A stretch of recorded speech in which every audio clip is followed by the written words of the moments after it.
Rivers, shotgun. Sidecar to his left against the Steelers' nickel. Pinches the outside left receiver. He's back. And he waits. He pops. He's hit. He's sacked for a second time. Back near the 11-yard line. He went back.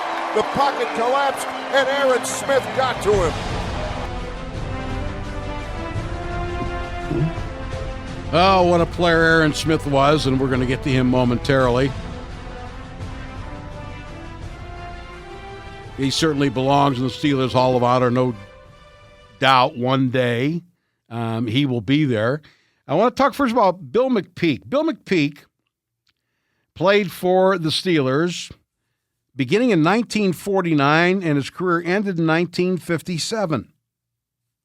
He was a defensive end. Funny, two defensive ends we're talking about. He made the Pro Bowl 3 times. Sacks weren't an official stat. They didn't keep them. Why? I don't know. So we don't have that to go by. He was born in Newcastle, and he went to the University of Pittsburgh. And initially, he went to Notre Dame. Then he ended up at Pitt. He was a 16th round draft choice of the Redskins in 1948. And, of course, many people will know him more for his coaching. He coached the Redskins for a number of years.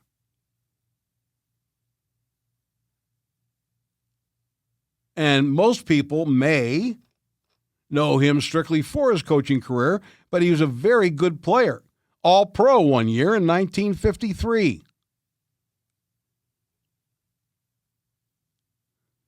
One of the things that the committee is trying to do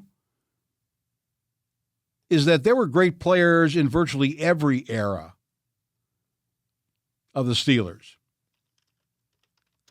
And we wanted to make sure that we just didn't concentrate on 70s or even 90s and, that kind of thing.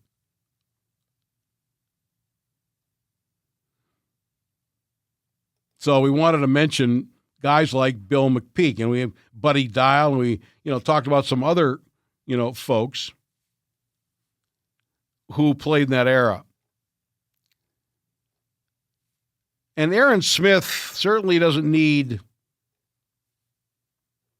an endorsement for me of any kind. I just think that you look at those great defenses, and there are a lot of great players there. And you think of Casey Hampton being sort of the rock, the foundation in the middle of all that. And by position he was. And he, these days, the Steelers still employ a nose tackle, but they have to have different skills. A guy like Javon Hargrave. He's not the traditional Casey Hampton, you can't move me with a bulldozer nose tackle. Aaron Smith would have had a much higher profile had he not played in a defense that required him primarily to serve as a shield for linebackers. His job in a two-gap technique was to engage a tackle, engage a guard, and make sure that neither of them got out on any of the linebackers, primarily the inside linebackers, guys like James Ferrier and, for a time, Larry Foote. In other words, he was sacrificing. You heard him get a sack in that game.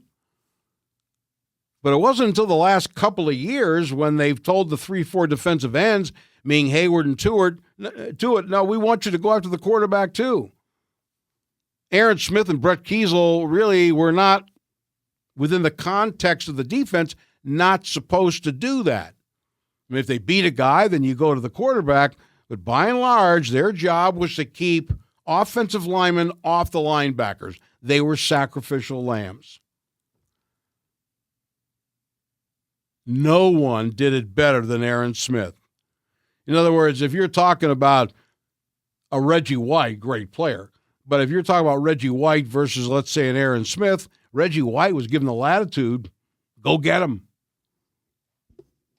Aaron Smith and Kiesel did not have that opportunity.